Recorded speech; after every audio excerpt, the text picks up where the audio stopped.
How's it going, guys? We're back. Part two. We're looking pretty good. We have cleaned things up. And that's what we're going to talk about today is what have I been up to? What are we getting into next? And so what I've really been up to, guys, is cleaning like a son of a gun. So as you recall on the first video, if you've not checked it out, please go see how this thing started. We had this guy just filled, to the brim. This thing was packed in an automotive style grease. And so that grease that was on here wasn't just on the slide, but it was all over the inside of this guy, right? So, what really helped me out here, guys, was brake clean. Brake clean has some oomph behind it, so you could really get in there and clean some stuff out. But before I hit it with some brake clean, I wanted to use oven cleaner. I had a friend recommend oven cleaner, but I didn't have any in the house. So I did use this stuff, WD-40 bike degreaser. It's meant for bikes, man. Gears and chains and, again, it's just what I had hanging out in the house. And using that guy with a straight up hand brush, I got busy. And I don't know how many shop towels I went through, but I can tell you I went through a full can of brake clean. This whole vise has seen brake clean all the way around.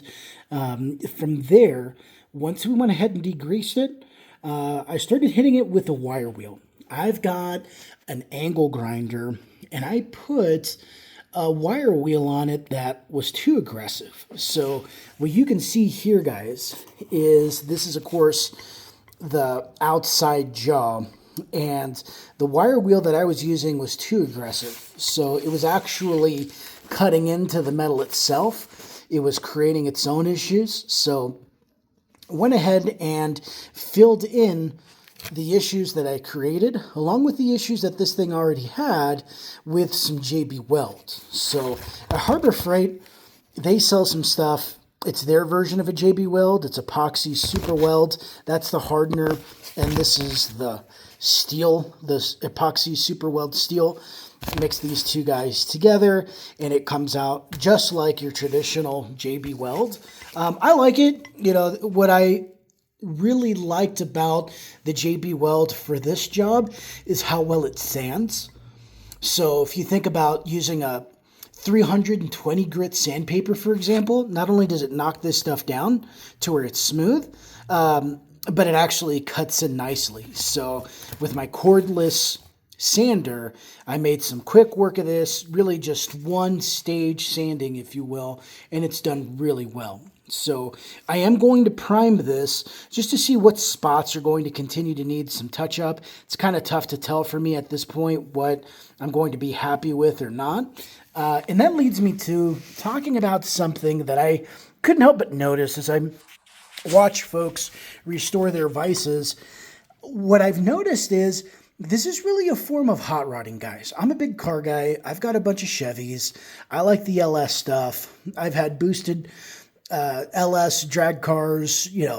I've got a couple of cool cars today, like an old Suburban, a 96 Impala with a LS in it and a supercharger. And anyway, I've got some cool Chevys, but you always make those cars your own. And that's exactly what I'm doing with this vise. As people are restoring their vise, I see that they're also doing it in their way, and I just think it's fantastic. To my tastes, I want to make this thing clean. So I can't tell you how many guys I've seen out there and they've got one of these vices and it's got some dings on it and they just leave them alone. For folks that are going this far into the project, and I'm talking about guys with all the fancy tools, media blasting, they've got belt sanders on stands, they've got these polishers, they've got these wire wheels on stands. And so I'd love to have the room for all that stuff, but, I'm just using what I've got here for this project. And so, I see too many folks, though, what I'm getting at, way too many folks that have all the cool tools and they're just getting it down, scruffing it up, and then they're getting it out there. I don't know if they're, keeping it for their collection, if they're flipping it. Again, maybe it's just their tastes.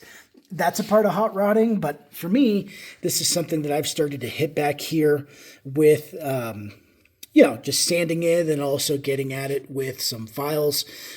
Stuff like this is stuff that you can fill in. For me, that's something that I'll notice.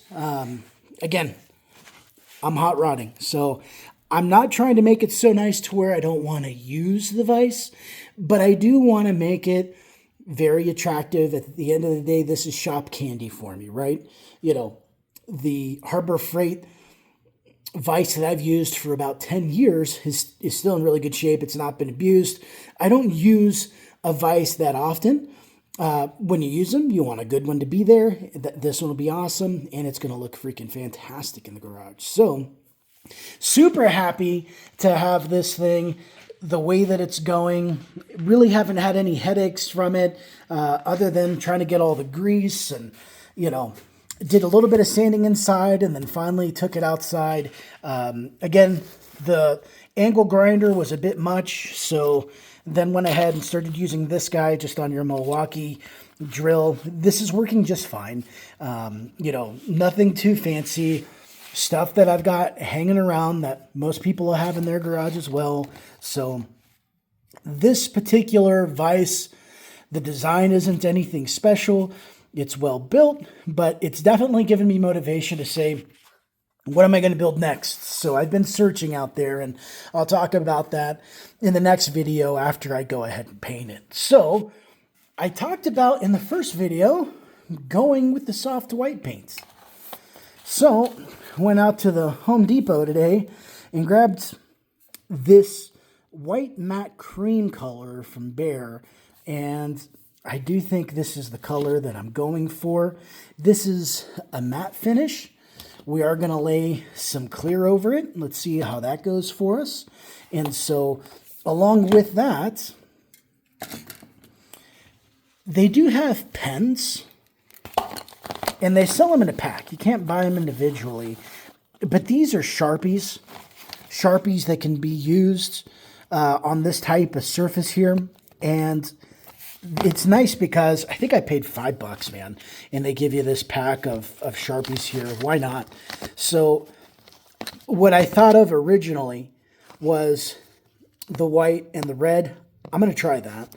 I am tempted to do this soft white and a gold. I have a fear that the gold will blend in too much into that color, where the red will really pop out. We'll see. I might try some of the letters with the gold and some with the red, and then just keep whatever looks better. We'll see. It's going great, though. The other thing to talk about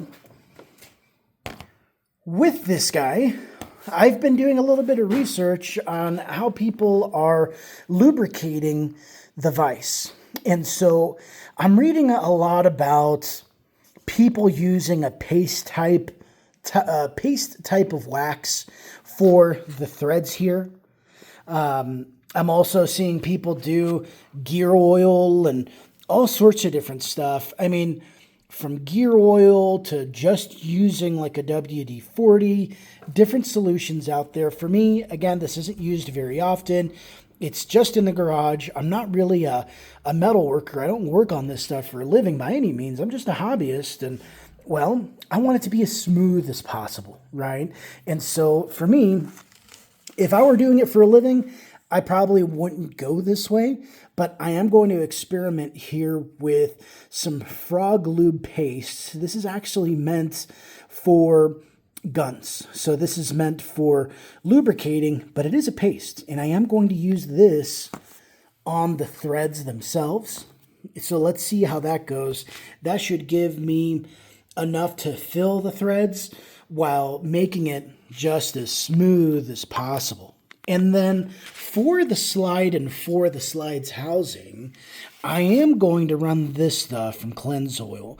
There's a gentleman, I forget the name of his channel. I wish I knew it right off the top, but he does these awesome reviews of different products on YouTube. And at any rate, he found that the Cleanse Oil was one of the lubricants out there with the highest viscosity. And so this is also meant as an oil for cleaning and lubricating for guns as well. Why am I using stuff for guns and not stuff for tools?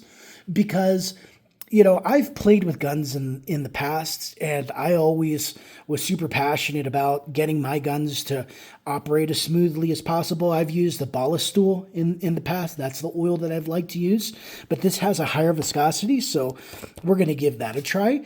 If I'm not happy with it, I've got ballast tool on hand, so we'll run some of that oil, but let's just see how this stuff goes. I've got a feeling this is going to spin real nice. So I've got the paint. I've got some stuff sanded. We are going to prime certain areas just to see, you know, what imperfections are going to show on the paint itself, what areas need to be touched up with some additional JB Weld or additional epoxy. And we're ready, man. I've got some additional cleanup to go. You can see there's still some rust that's hanging out there. So we're getting real close here, guys. Real close. Thank you guys for watching. Please like, share, subscribe. I want to keep doing these videos, and I've been researching, believe it or not, probably easy to believe, I've been researching other Vise. And so that's how hobbies usually go, right? You find something, and I've only got room for one to really be used in the garage, but, you know, I wouldn't mind having maybe another or maybe a couple for display, right? Like, and now that I've gone through the process with this, I feel like I can go through the process with others that are different styles, and, you know, we'll talk about that in the next video when I show off the finished product, guys. I'll give you my overall thoughts on how the project went. Hopefully it keeps going smooth, and we'll talk about future plans. Who knows?